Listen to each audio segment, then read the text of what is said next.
Welcome to Right on Track, a songwriting podcast. Thanks to Tone for tuning in. I'm Demi Michelle Schwartz, and I'm thrilled you're joining me on my songwriting journey. So kick back and relax, don't fall flat, and remember, stay right on track.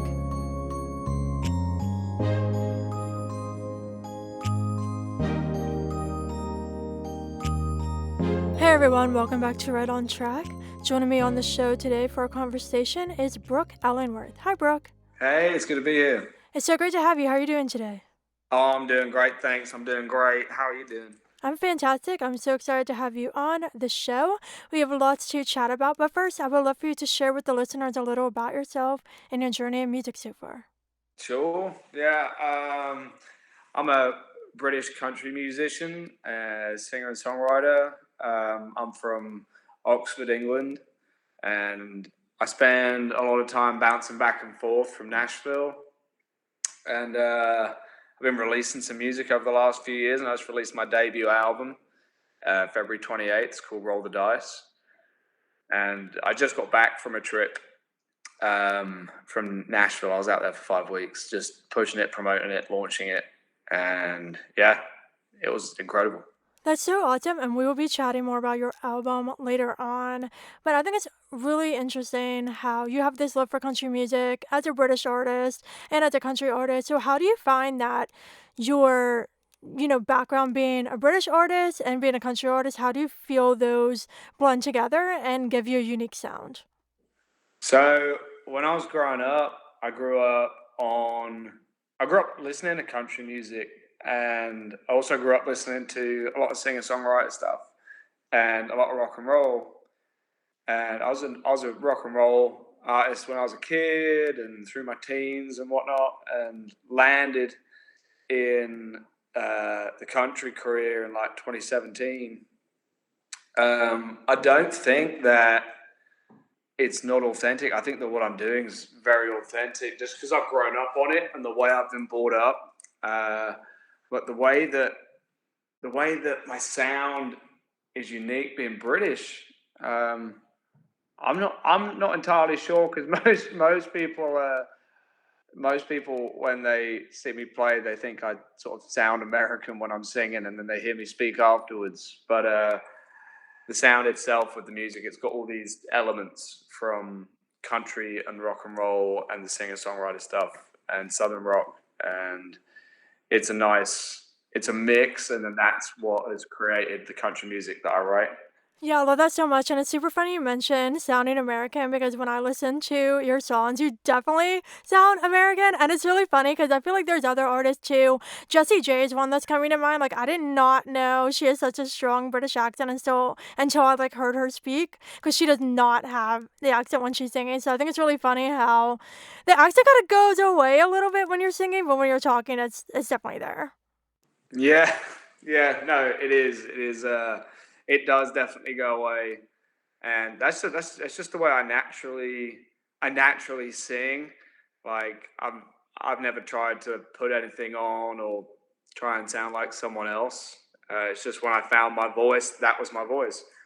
Yeah, no, it's great. So, talking about songwriting, when you dove into the craft and started to write your own songs, did you develop a specific songwriting process you tend to gravitate toward when you're writing songs, or does it vary from song to song? I think it varies from song to song, to be honest. With like some days it will be, I'll have a line that pops into my head, or I'll be singing some gibberish with whatever I'm doing, and there might be a line that pops out, and I'll just write that down. And then when I go to a co-write and start pulling out some ideas, so I had this line the other day, I don't know what it might be, and then like the other writer might have a melody, or if I'm right by myself, it might just pop out, or it might start with a guitar lick, it might start with some chords, it might start with the melody. There's no specific structure, to be honest. Even when I'm co-writing, sometimes it's the chorus comes first, sometimes it's the verse comes first. I love that. And when it comes to your lyrics, I can tell that you write very authentically. I love your approach to your lyric writing. So, can you give some insight into your lyric approach? Sure. I try and keep stuff. I try and keep the topic of the song. It's got to be personal to me.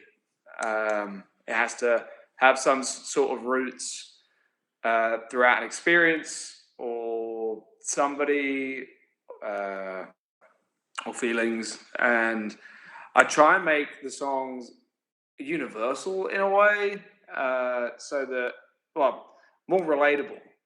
So I try and there's a fine line between sticking too much detail in, as much detail as you can, but then making the song relatable so that then whoever's listening to it, they feel something different from the song with whatever they're going through.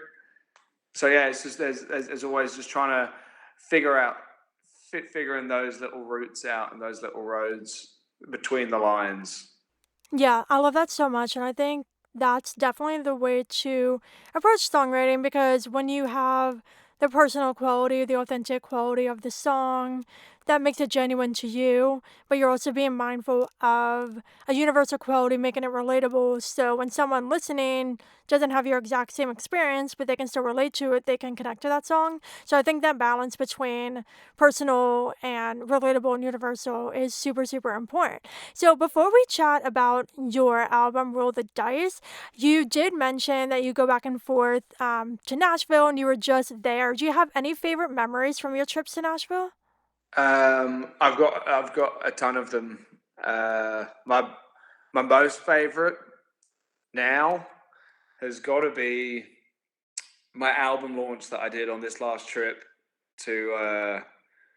We did it at the Five Spot on the 28th of February. Full band show. It was my first full band show in the States, stateside. My parents flew out. They got to meet all my Nashville family and all the community that I've built.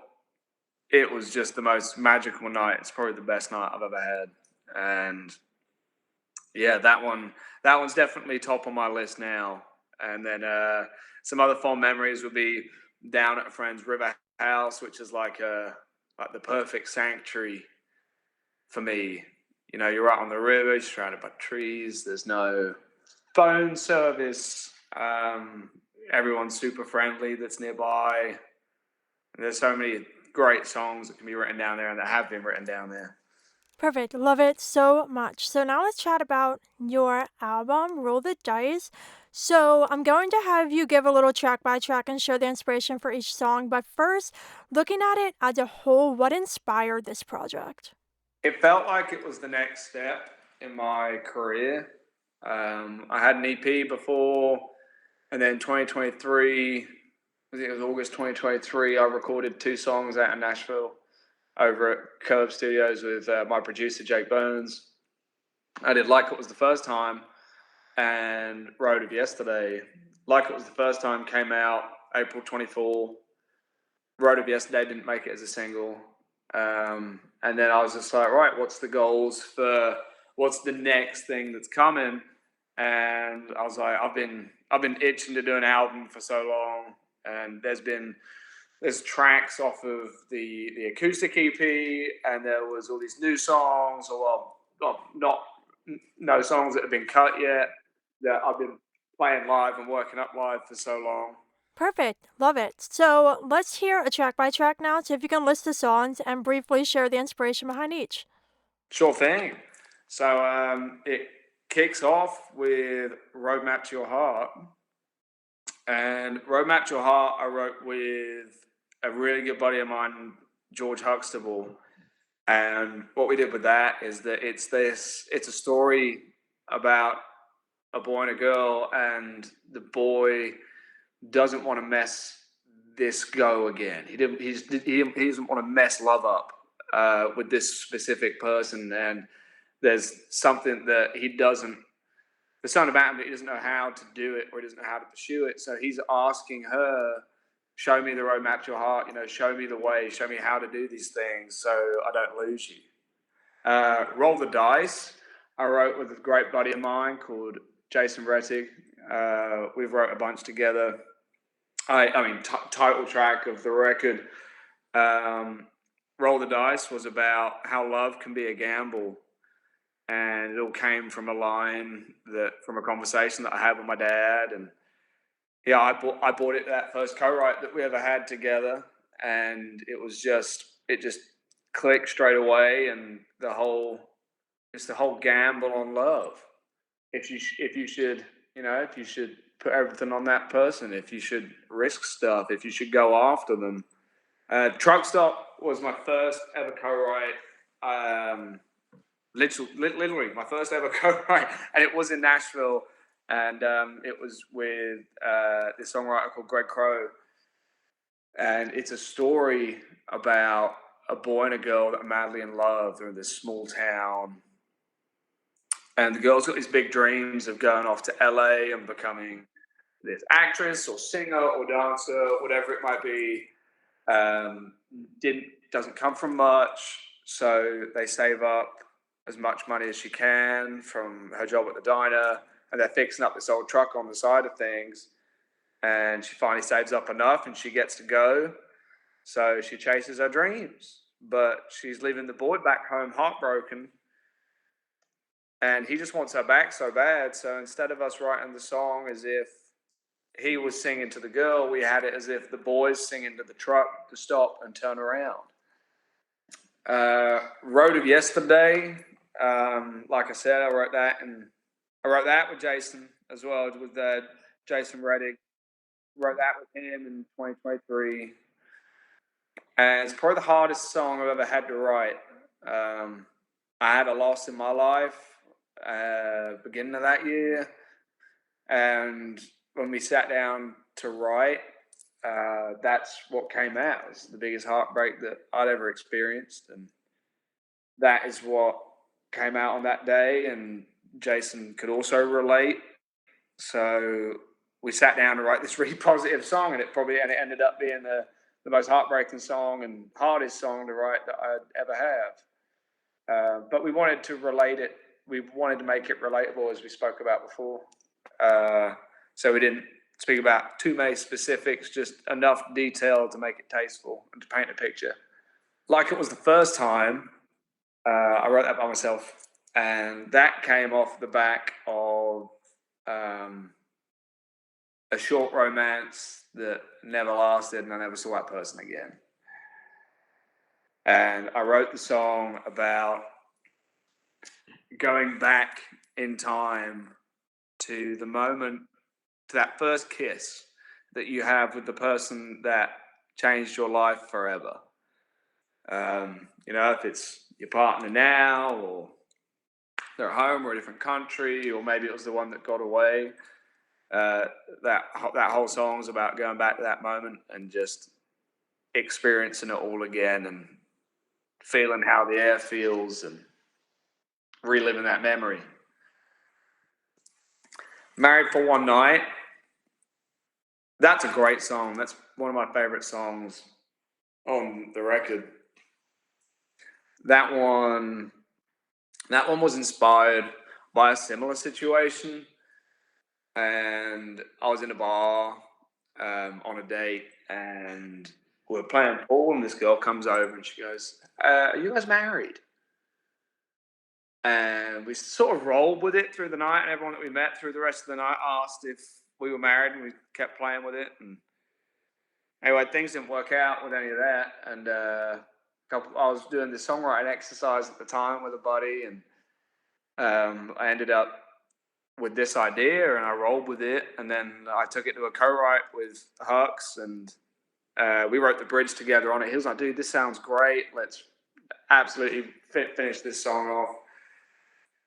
And married for one night. Just kind of self-explanatory, I guess. Margarita on the Dash. That's a real fun one on the record. That's a bit of a summer anthem. That came out of, I was playing a gig in Memphis at Hernando's Hideaway, and there was this '66 Cadillac Coupe de Ville parked out front. And I went in, I met the sound guy, I got my drink. I went outside. I'm a big tequila fan, so I'm drinking a margarita. I go outside, and I'm looking at this car, and this big guy comes out, Frank, and throws me the keys. He says, "Start her up." So I jump in and put my drink on the dash, and I start her up. I don't drive anywhere or anything. I'm just there, and I go back and tell my friends this story. I'm like, margarita on the dash. That's kind of a cool idea. So I ended up. I wrote the song with Greg Crow as well. It was that same summer, and I ended up writing it about a hula girl called Margarita, and it's relying on something that's always there. That's along for the ride. What was your last name? That came out of a writer's exercise, and we done like these like weekly things. I was just like I was trying to pump out as many songs as I could at the time, and there was this topic that came up of like transportation hubs, and everyone. I believe that everyone that has been to an airport. I know there are folks out there that haven't, but everyone that has been to an airport, they've seen someone at some point, and they've gone, "Wow, who is that?" And so that person that stops you in your tracks, some stranger. You have no idea who they are, but you're sort of in awe with them. And it's about the fact that you're not going to see them again. And you're buying someone an overpriced beer at the bar, and they get up and they leave because you both run into your flights because you've lost track of time, and you're like, wait, what was your last name? Because you know that you're never going to see him again, but it's just one of those things. I thought it would be quite relatable, and it's those people that you're meant to meet, but it's not meant to last, I guess. Roosters was off the Dive Bars and Heartbreaks record. It used to be called Roosters Blues Bar, and I had a trip to Oxford, Mississippi. I wanted to be the boy from Oxford in the wrong Oxford, or the right Oxford. I mean, it's a beautiful place, but and I ended up at this place called Roosters Blues House and made some incredible friends that night. Made some great memories, and I remember sat in my motel room the next morning, and I had my guitar with me, and this chorus just started coming, and it's a good beer drinking song. It's about taking me back to a place. Doesn't matter how you're feeling. It's always gonna make you feel better. And then we finished the record on Road of Yesterday work tape, and I just wanted a full circle moment for the album where it goes from full production back to the root, back to the raw entity of the song, and that was the work tape that I recorded on my iPhone as soon as me and Jason finished it in his living room. I just remember trying not to cry the whole time.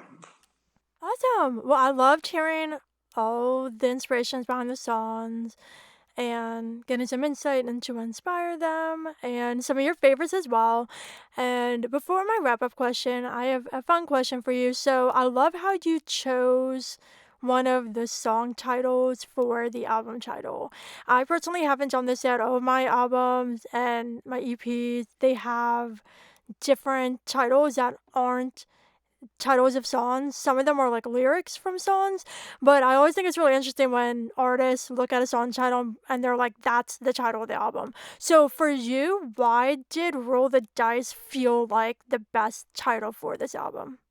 So when I was picking the album title, there were a few that popped out.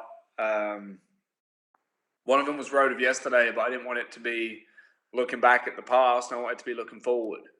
Um, and then as I was thinking about it, I was like, Roll the Dice is perfect for it because it has two meanings for me than just the song.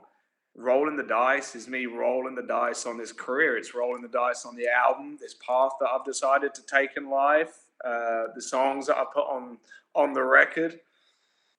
So the name of the album, Roll the Dice, really isn't the same meaning as the song has. It's me taking a chance. I love that. Love the double meaning. Perfect. So before we go, I would love for you to share a little piece of advice with any songwriters listening.